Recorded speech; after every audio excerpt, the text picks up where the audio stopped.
সিরাজের মুখে কথাটা শুনে চোখে পানি চলে আসছিল। তখন আমি কান্না ভরা চোখে ওকে বললাম, আরে কি বলিস, তোকে ভুলবো কেন? তোর সাথে আমার মাঝে মধ্যে দেখা ও কথা হবে, তুই আসবি আমার কাছে। তা তো অবশ্যই আসবো, দোয়া করি জীবনে অনেক বড় হবি। আমি আজ আমাদের রাজ্যে ফিরে যাব। নূর আমার সাথে যাবে না, কারণ ওর পড়াশোনা শেষ হতে আরও 1 বছর বাকি। ভালো থাকিস তুই। প্রিয় বন্ধুকে ছেড়ে আসতে তখন অনেক মন খারাপ হয়েছিল, তবুও কিছু করার ছিল না। সিরাজকে বিদায় দিয়ে বাড়িতে চলে আসলাম। বাড়িতে আসার পর কেমন জানি একা একা লাগলো।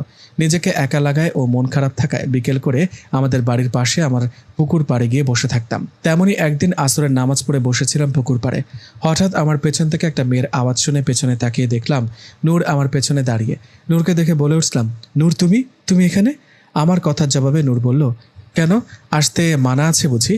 মাদ্রাসা থেকে বিদায় নিয়ে চলে আসছো আজ কয়দিন হলো, কই একটিবারও আমার খোঁজ নিল না? নূরের এমন অভিমানী কথায় মুচকে একটা হাসি দিয়ে বললাম, তোমার খোঁজ কিভাবে নিব? তোমার কি ফোন আছে যে ফোন করে কথা বলবো? ফোন নেই বুঝলাম, মনে মনে তো আমার কথা স্মরণ করতে পারো, এতে আমি এসে তোমার সাথে কথা বলবো। তোমার কথা অনেক মনে পড়েছিল।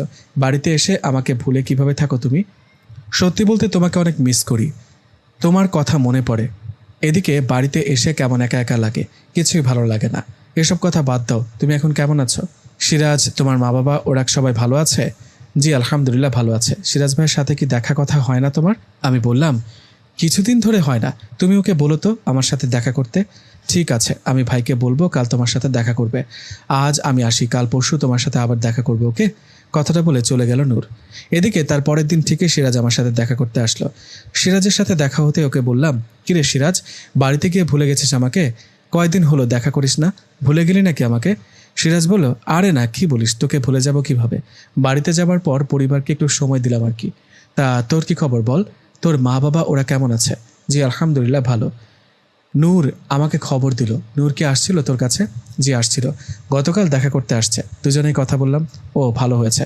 তা হোসেন, ভালো থাকিস, আমি আসবো তোর কাছে মাঝে মাঝে। তুই আমার ভালো বন্ধু, তোকে কি কখনো ভুলে যাওয়া যায় বল? ভালো থাকিস। কথাটা বলে চলে গেল সিরাজ।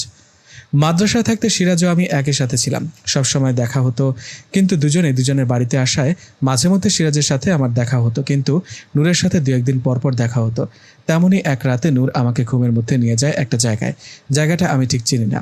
নিজেকে অচেনা জায়গায় দেখে নূরকে বললাম, নূর আমি কোথায়, কোথায় নিয়ে আসছো আমাকে? আমার কথায় নূর কিছু না বলে এক দৃষ্টিতে আমার দিকে তাকিয়ে রইল। ওদিকে নূরের পেছন থেকে দুটো মেয়ে, মেয়ে মানে নূরের মতন, ওরাও সুন্দর দেখতে, ওরা মানুষ না পরি জানি না। ওই মেয়ে দুটো নূরের পেছন থেকে বের হয়ে একটা মেয়ে আমাকে বলল, কি আপনার সমস্যা কি, আপনি আমাকে বিরক্ত করেন কেন? মেয়েটার কথায় নূরের দিকে একবার তাকাতে নূর বলল, কি? দাও ওর কথার উত্তর দাও,